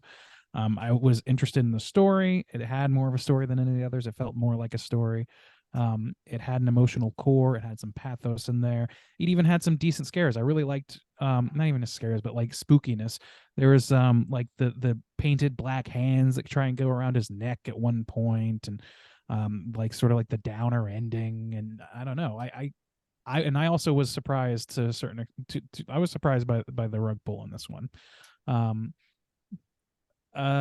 So yeah, that was my number 1. The scariest one to me is my second choice, which is Not Alone, the alien one, because it just has like a pretty effective monster in the corner situation. Reminded me very much of The Nightmare, and by virtue of that, Night Terrors, or not Night Terrors, excuse me, sleep paralysis, dreams, those sorts of things, which are terrifying to me in general. So it kind of played to my strengths there. It looked pretty good. It was short and sweet. All the things Juice said, I agree with on that one, and Rob as well. My number 3 was Is That You, the last one, which honestly wouldn't be there if it wasn't for such a great effect, I think, on the witch. I think that looked really, really good, and it made it all worth the squeeze. If it had been even a minute longer, maybe not. If it had like, done just a few more interesting things, maybe it would have been higher. I don't know. It had a lot of room to grow and not a whole lot on the table, but at least one of the pieces on the table really hit me in the right spot. So, and I also like the Svengoolie stuff, even though it was kind of done already at that point. So that's my number 3. Number 4 was the first one, The Killer on the Loose. I thought that like it telegraphed its ending to me. At least I saw that one coming, and I don't know. It seemed very thin. Even the cat and mouse sections to me were not that tension filled, because I was like, he can see you. Like he can definitely see you. I did like the the musical score that they pulled from Night of the Living Dead. I thought that was clever, but otherwise it doesn't have a whole lot of meat for me. And then Princess was my lowest. I've already basically laid out why. Overall, I'm going to agree with Juice. Give it a 2 flat. I give 1 point really for, for the enjoyment I did get out of it, and then like another one, and for like whatever positives we have, put that in there. The score, the theming, like that stuff really like pushed it a long way.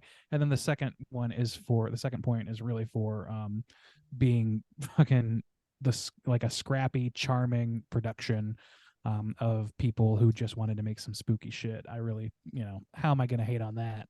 So that gets a 2 from me. Right on. That's going to put our aggregate at a 2.25, 2.25. And our boy Matt, who chose this film, did send over an email with some of his own thoughts and his own rating. Juice, do you have that? I do. Ready? Oh, yeah. What up, Straight Chillin' crew? I hope y'all enjoyed The Witching Season, not The Witching Hour, booby. This anthology really impressed me and has become part of my yearly Halloween rotation. It sets a tone that pulls at the horror nostalgia of my childhood, which modern horror movies rarely encapsulate. The closest similar feeling for me would be the first season of Stranger Things. The Witching Season really shows that good writing and stylization are more important than budget. The intro to each installment is perfect in every way. The music is by an artist named Slasher Dave, and they have a ton of music that will be perfect for any Halloween party. Killer on the Loose and Not Alone are my favorite installments, while Choppy the Clown is a top-tier character design. All in all, I give The Witching Season a 4.25. Oof. Hard with Soul Juice, signed Bridge Troll Matt. Who is All right. that?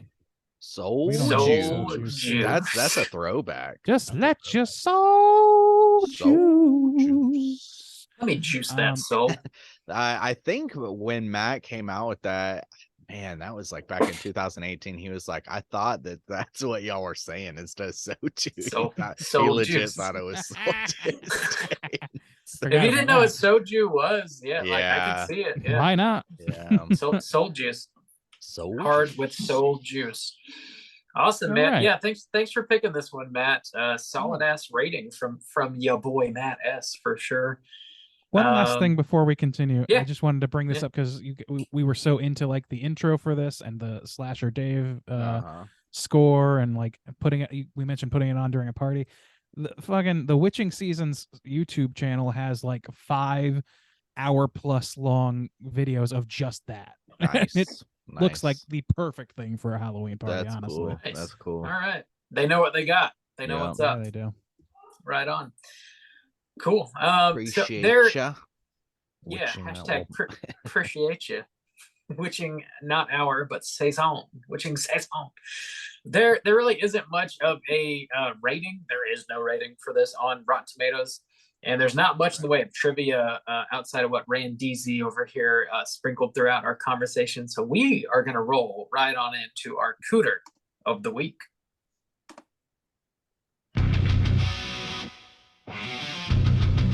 Straight chillin'. Gooder of the week!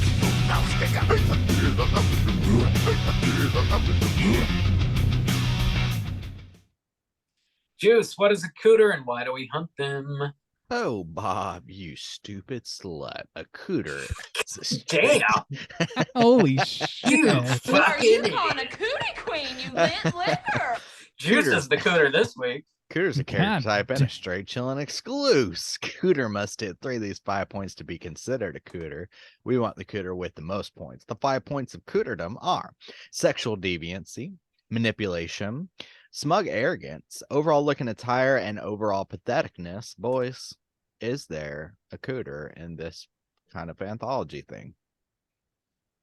I think that we're gonna have a tough time pinpointing enough characterization in anybody besides maybe the guy in They Live Inside or whatever. I honestly don't know who to bring up. I don't know either. Because like Juice, do you have somebody in mind? You look like you're hiding a secret. You're sitting on an egg over there. Well, no, I was thinking maybe the husband from the house that killed his wife. Yeah, but we don't know why. It was probably justified. Stand your ground. Okay, Randy's the cooter now. Yeah, we don't know really anything I about accept him that other fate. than he's obsessed with his writing. Well, we kinda could all say we he's know. like kind of a little pathetic because he's just like ripping off a bunch of like old horror tropes. Okay. Well, we know he won't face what he's done. That's why he's doomed to repeat it. Those We know are Okay. two that. So that's pathetic things. pathetic. Yeah. Manipulate? No, Manipulation. I I don't think guess so. not. Yeah, since we don't Sexual really have him deviance interacting is not in this with movie. smug arrogance. No shit. Okay, how Not about the secret killer woman? How about her? In the first Well, short? she manipulates the audience, or the film does anyway. Yeah. I don't know. Sexual deviance? No, not really. Manipulation? I don't see it. Smug arrogance? She's also tough to like say. she's got mental problems too, though. Like we don't know what those Right. are. So Yeah, Yeah, I don't know. I don't know how to maybe chalk that maybe one up. that probably fucking hormones. that fucking rabbit, that murderous bunny. Hey, that's not a terrible call. Yeah, okay, Princess, maybe Princess is a cooter. That's maybe. maybe Princess is a cooter, says Randy. Yeah, maybe. Manipulation, I think, Absolutely. Yeah. and especially manipulates the manipulating the little little girl. girl. Yeah. Mhm. We don't get a lot of like. We don't know if it's smug arrogance. I don't know. Oh, that bunny's smug as fuck. Okay, it's very smug. We've decided that. Um, I know it. Sexual deviancy. Overall, looking maybe. at Tyre, I don't it know, looks you know. kind of whack.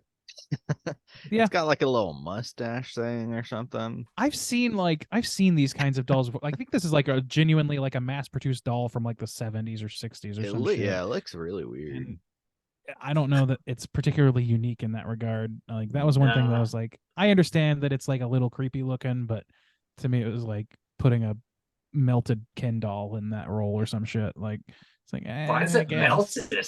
Why is the Just to Ken doll make it melted? That makes it monstrous and to make weird, it yeah. creepy, because it's not creepy on its own. Yeah, just draw a little mustache on this rabbit. That'll be good.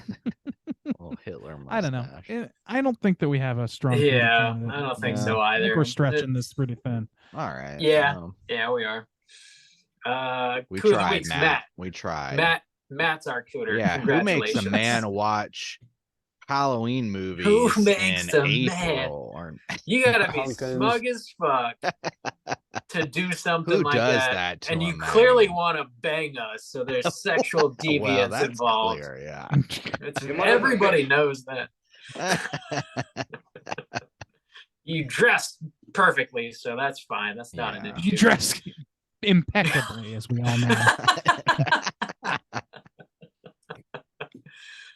You manipulated all of us into thinking it was Halloween. Matt is our cooter of the week. We found him. We got him. We got him. I'm sure Lock he is him up. tickled to hear that. Throw away the key. I don't want to tickle him at all. Okay, Bob. Don't lie to me. The cooter. I'm a real killer. Christianity. That sounds like a religion I could get behind, if I'm being honest. I know you could, Bob. I know you could. That's our cooter of the week. It's Matt. We got him. Let's go ahead and kick our feet up, chill out, and talk about what we've been watching this week.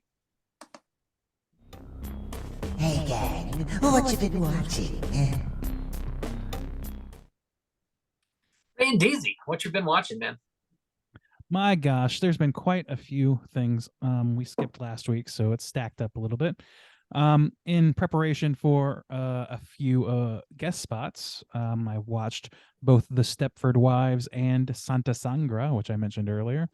Yeah, so you'll have to hear our commentary on Stepford That's a Wives wild when Plug movie, It Up man. drops it. Yeah, and then you've seen Santa Sangra, that's right.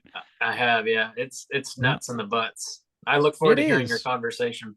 I thought you were It was talking a about very the Stepford interesting film. Wives. Yeah, it's No, like, That's a that- wild that's- movie, man. whoa, That's pretty blew my close. shit. Blew my shit yeah, in half. it just blew my shit. In No, that's not true. Anyway, I've been steadily working my way through Poker Face, the Natasha Lyonne Columbo alike that is on Peacock, and it's quite good, very enjoyable, and I'm got like 2 episodes left in the season. I've heard that the season ender is a banger. I'm excited to get there. Is the Lady started Gaga watch- track the opening song, the opening? It is thing? not. It's Damn. not remotely mentioned. Real and I am missed very opportunity okay there. with it. Yeah, a real Probably missed would've opportunity to cost spend way like too much 50 fucking money. grand or some They shit. really overlooked that one. Yeah, nobody thought of that. that Nobody. that unremembered gem of a song that only us true music heads have any clue about. From Lady Gaga.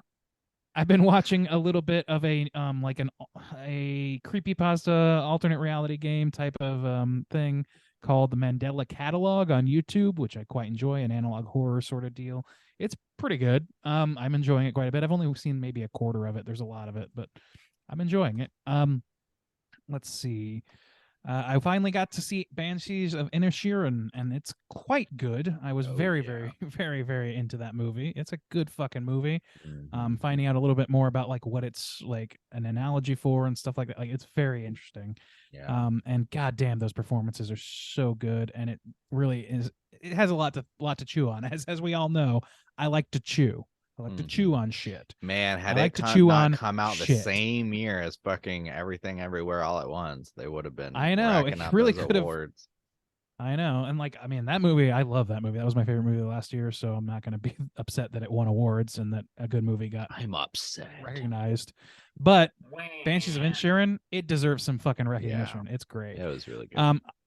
Also watched Dirty Rotten Scoundrels, which I had not seen. Steve Martin and what's that fucker's name? Michael Caine.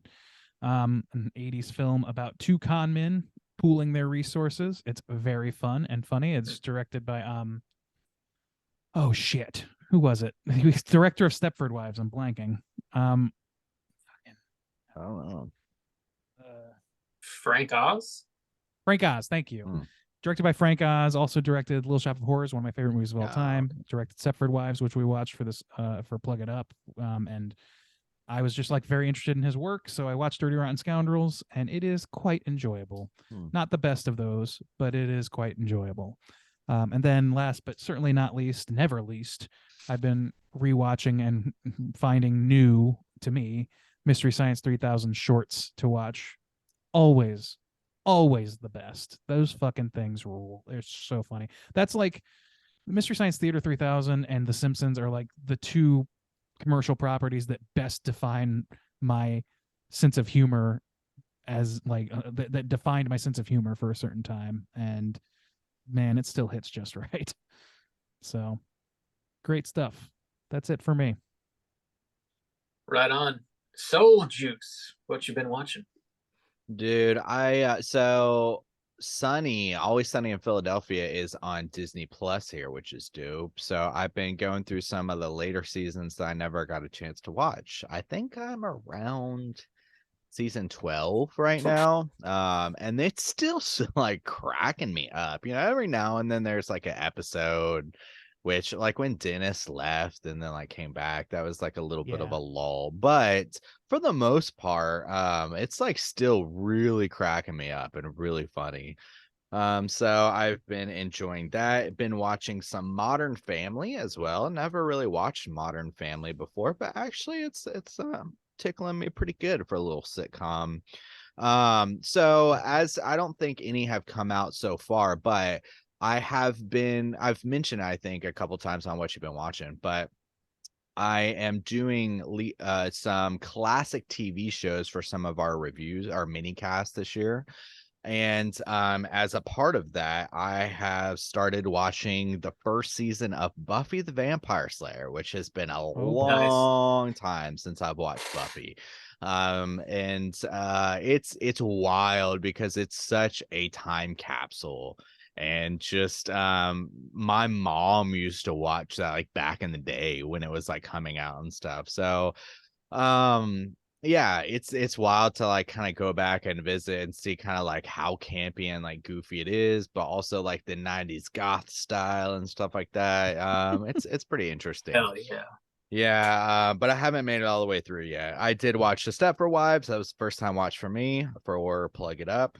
Also, speaking of Plug It Up, I watched The Butterfly Effect with old Ashton Kutcher Kutcher. from I think 2003, because that's going to be an upcoming Creature Comforts. That's going to be the what month are we? That's going to be the April release, featuring Caitlin from Plug It Up. So I'm really excited about that one. And I was talking with a Brit recently over some alcohol, and Who's a Brit? Guy Ritchie came up, and I was considering, like, it had been a long time since I had gone through his catalog. Some of his like older stuff is a lot of my favorite films, especially like kind of growing up, and I hadn't seen his film Revolver. I think I'd only seen it once, which stars fucking Andre 3000 is in that movie. Also, Pussy from The Sopranos is in that movie. Wow. And yeah, and so I watched that again. It was a wild movie. I remember it being one of his more weird or abstract films, and that still kind of like holds up. It's kind of like this gangster movie, but it's got a lot of like weird psychological things going on. But interesting film. And let's see. I think I'll stop it there for this week. Bob, what you been watching, my guy? Oh, hey. Rewatching some good stuff. Working through The Office, which unsurprisingly, it's still very funny. I threw on Scott Pilgrim this past week as well. It's still good. Edgar Wright can make a hell of a movie. That dude is, I don't know, he's just banging on all cylinders. His movies have such an energy about them. They're like, they move at a pace that just like, it's just exciting to like watch something that he's done. Yeah. If you haven't seen that, I recommend it. I know, I feel like when it came out, it got like shit on pretty hard. There's definitely really? like a cult movie now. It's people are aware of it for sure. But if you haven't seen it, I think it had a backlash, but I don't think it was right away. Yeah, I would say more like it was positive was my around that experience with it. time, and then like as years have gone by, like it was on recently, like I think when I was back home, and I was kind of watching it, and I was like, oh, some of this is like kind of Some of it holding fucking up rules. Like, well. I think that a majority of it holds up, especially Culkin in that movie. He is so fucking funny. Culkin, yeah, kicks ass. Yeah, Culkin is I one like of the bright it. spots for sure. It's hard to like old Scott, and I don't think you're really supposed to. Yeah, I much think longer. that's the he's thing not- is that dude's like really shitty and like the He's a bad weirdest guy. like that time era too, and yeah, and wrapping him in all the kind of like nostalgia of like the Zelda sounds and making him the hero. And yeah, I mean, he is the hero, but as soon as the movie starts, all of his friends are like, "You're a fucking loser." Like, you realize what you're doing is wrong. Like, I don't think he's it the like hides any of it. But yeah, His journey I mean, is not being that anymore at the end, and that's fine. But I don't think we see enough of that to really be convinced. Maybe, but yeah, he's not a great guy. Don't be like Scott Pilgrim, but watch the movie. It's good. I don't want to be Walter White either, but give me that show. I'll watch it. Yeah. Also, John Wick 4 is coming out this week, so I started rewatching the John Wick movies. I watched the first 2 this week. They hold up. They're really, really fun action movies. Keanu Reeves fucking kills it. Those movies are so fucking good. I dig them quite a bit. I watched 3 too a while back, like I think again over Yeah. the break, and it was a little like, but I've heard good things about 4 already. Good buzz. Yeah, 3 has always been my least favorite. I haven't seen it since it came out, so I want to rewatch that one this week for sure, and then check out 4. Hopefully 4 is great. The 1 and 2 are like bangers for sure. Definitely dig Let's them. hope it follows the Scream rubric. Yeah, we'll find out. Yeah. And then I watched the first 2 episodes of this new show that's on Amazon called Swarm. It was co-created and co-written by Donald Glover and I am totally blanking on the other person that he wrote it with. I'd have to gooch Oh, that. it's kind of horror based, isn't it? It is definitely horror based. Yeah, Okay. I think it's like 6, maybe 8 Janine episodes. Neighbors.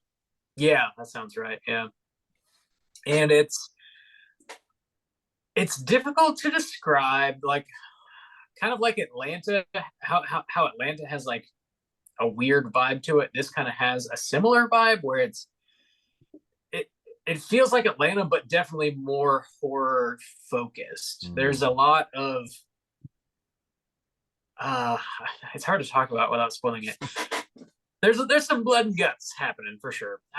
It definitely, it's about a girl, a young woman who is very much Ride a river and around the whole world. she's a super fan of this like pop star, and when you're a fan of this pop star, you're considered like part of the swarm, and if you talk shit about her, like they have this thing like you talk shit, you get stung. So like that plays into her character quite a bit. It is. It's definitely literally the Bay like the Hive bee might have thing. something to say that. It is definitely commenting on Beyonce and just like super fandom in general for sure. But I don't know. I'm excited to see what else the show has in store. I've been enjoying the first 2 episodes quite a bit. So yeah, Swarm. It is on Amazon.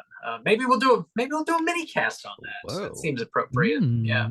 We need to get us some super fans. I don't think who we will do. attack Just first. like regular ass fans, or just Do you know- people that can tolerate us is fine, really. Dude, yeah, that's the bar I'm aiming for. If we get a super fan, I man, do not want that. yeah. Maybe we've already had a couple. Is that the one? Is that the that's reason a there's a bonus guy episode. hanging out outside my window with a "You're number one" sign all day? That'll be a Patreon exclusive episode where we talk about all the weird shit we encountered since podcasting. Also too, I would be really intrigued for Donald Glover to try his hand at directing a horror film. I think he could do it. Dude, yeah, he can. I totally believe he That can. man's very talented. It's too talented. Yes. It's wild. It's mind-boggling. Yeah, I agree. Everything he does is fucking good. I don't know. I need But a yeah, fucking guy finally buckle in and watch Atlanta. I kind of want to watch this. I love the guy's work, and I just have not like saddled up for the whole ride on any of that. I feel so like a movie I'm would be fucking incredible because I could taster it. I watched the first season a while back, and I feel like I'm hesitant to go through the rest of it because I like gotta prepare myself emotionally. Like I feel like I gotta get in a headspace. yeah, kind of. Yeah. Kind of. It doesn't. Yeah, it starts off a little like straight, and then it definitely starts taking some crazy turns. There's one episode of Atlanta that is just straight up horror. Straight up. It's great. Watch Atlanta too while you're at it. Yeah, check that out. That's what I've been watching this week. That's all I really wanted to mention. Let's go ahead and get into our last segment of the show, which is of course our Hotline Screams. Hotline Scream.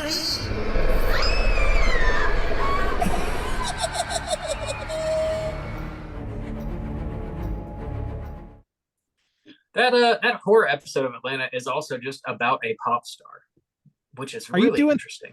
You're just Sorry. doing the Joe Bob thing, like. Yeah. And now you're Back and now next segment. Back to the And by the discussion I way, was here's just 12 more having. minutes of conversation. Sorry. Yeah, Hotline Screams. If you are listening and would like to call in and leave a voicemail to be featured on our next show, hit us up at 904-638-3231. We don't have any voicemails this week. We did get an email from our boy Tyler last week where we threw out asking people to call in and tell us about like wild St. Patrick's Day stories, because this past Friday was St. Patrick's Day. So we got this email from your boy Tyler right here. He says, "Hello, fellows. Emailing you instead of calling in because I don't think anyone wants to hear my stutter. Crazy story. So I was, I think, 20 with my ex-fiance. We were in Boston for a Celtics game on St. Patty's weekend, which sounds wild already. And we went to a frat party. One of her brothers was throwing. After hour and a half, 2 hours, I had to go use the bathroom. It was cracked. I didn't see a light on, so I walked in. Little did I know what I was walking into. I saw a huge guy, bare ass naked, painted green, ass cheeks spread, and some girl doing a line of coke down that fat crack. Walked out. I went to my fiance. I said, "You want to see something you'll never? Do you want to see something you never will again? Go walk into that bathroom." Which she did not. The girl comes out, finds me, starts to hug me, and tries to kiss me. And then I see my fiance just drop kick her. Then just some more immature altercations happen, yada, yada, yada. And they left because definitely wasn't their thing. And hope everybody had a nice, happy, safe weekend. Your boy, Tyler. That's pretty wild. Spring break forever.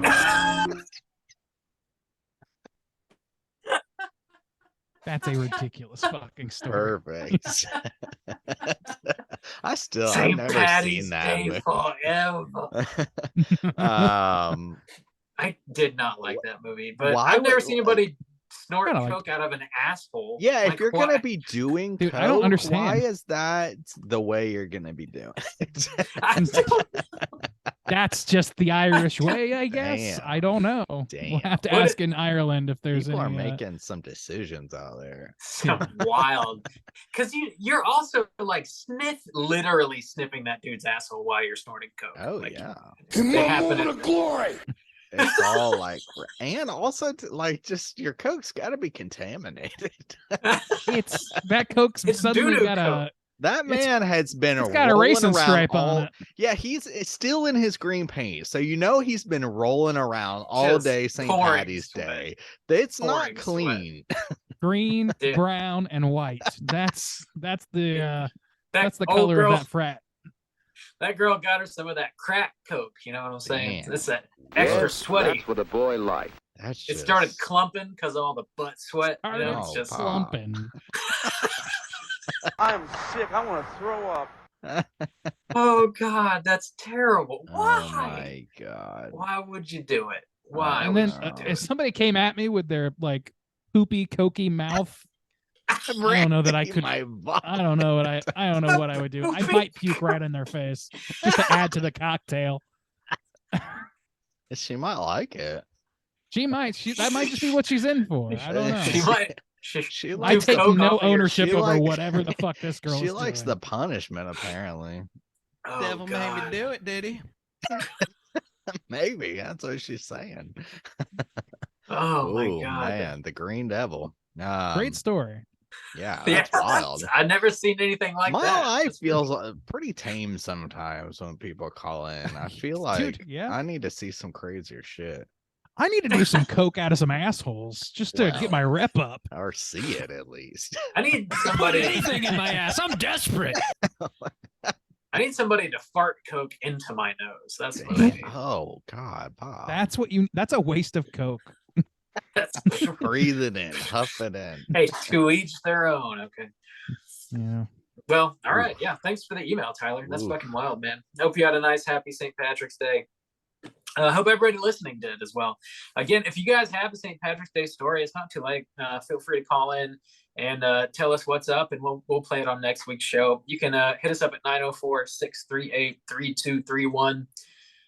Do you guys have any other prompts you want to throw out for next week? Well, our next big holiday coming up is Easter.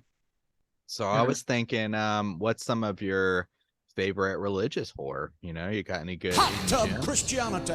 Yeah. Damn. Hell yeah. Yeah, so you know, Midnight Mass is one that's been popping up lately. I think Midnight Light and Ass. Shadow That's like is going to the- be doing a episode on that. I like Mhm. considered I didn't like have a good guess. I was considering doing Passion of the Christ for Creature Comforts, maybe next year. Oh, yeah. Randy's face. That's why I didn't jump the gun. I thought that I might need to do a lot of prep work for that. Yeah. You got You a should get mountain Randy's discovery to mom dig on for through. that. HR Randy. That's- man, that would be a bad call. For a number of reasons. I gotta find a good guest for that one. Maybe the Pope will do it with me. Yeah. Hello, Pope. It's You busy? the Pope.